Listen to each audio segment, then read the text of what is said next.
Bonjour et bienvenue dans les Nouvelles Légendaires, le podcast de Radio Alpa qui revisite un fait d'actualité par le prisme de la légende et du folklore.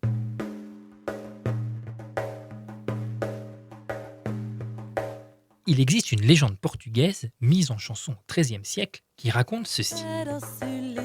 Un jeune homme presque marié laisse la bague que lui a offert sa fiancée au doigt d'une sculpture de la Vierge. La statue serre les doigts et l'amoureux ne peut récupérer la bague. Les gens lui conseillent alors de devenir moine, et au lieu de cela, il se marie quand même.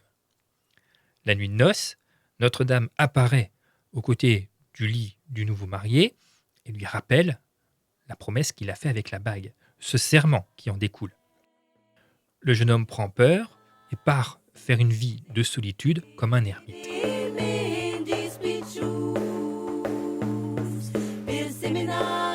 Cette cantiga de Santa Maria, légende portugaise que l'on retrouve en Occitanie, a servi de base à l'incroyable nouvelle fantastique La Vénus d'Île de Prosper Mérimée.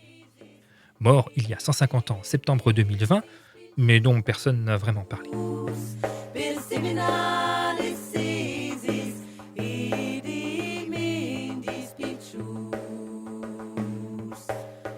Dans La Vénus d'Île, une statue païenne est retrouvée à Île-sur-Tête, dans les Pyrénées-Orientales.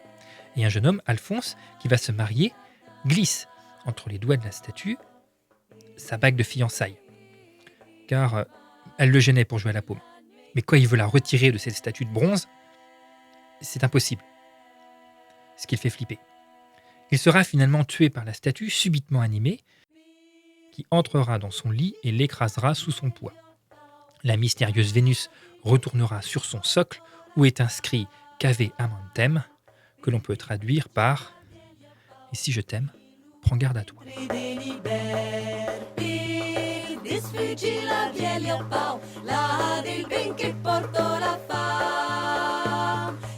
Cette relation toxique, c'est le moindre mot, entre Alphonse, le personnage de la nouvelle de Mérimée, et la statue de Vénus, amoureuse au point de tuer l'être aimé. Tuer l'être aimé. Cette douloureuse phrase nous fait quitter le fantastique pour revenir à une réalité bien plus sordide.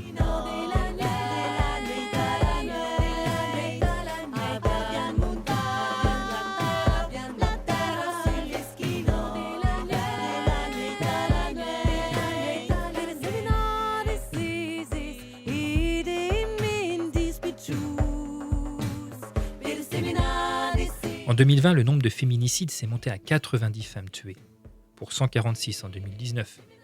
Une baisse donc, encore trop modeste mais porteuse d'espoir, d'après le ministre de la Justice Éric Dupond-Moretti. On ne va pas ici commenter ce chiffre qui est terrible. Mais si cette nouvelle de Prosper Mérimée peut apporter une petite contribution à ce combat, qui ne cessera jamais malheureusement, c'est...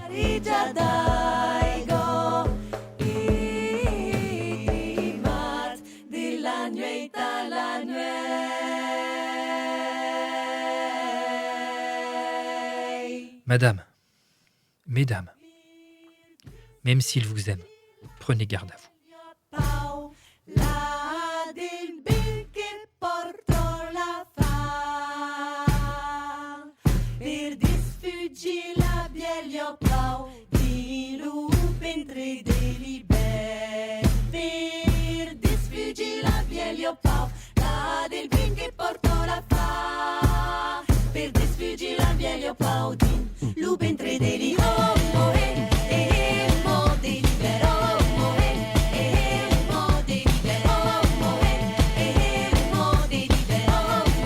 C'était Les Nouvelles Légendaires, le podcast de Radio Alpa. À très bientôt pour une nouvelle légende.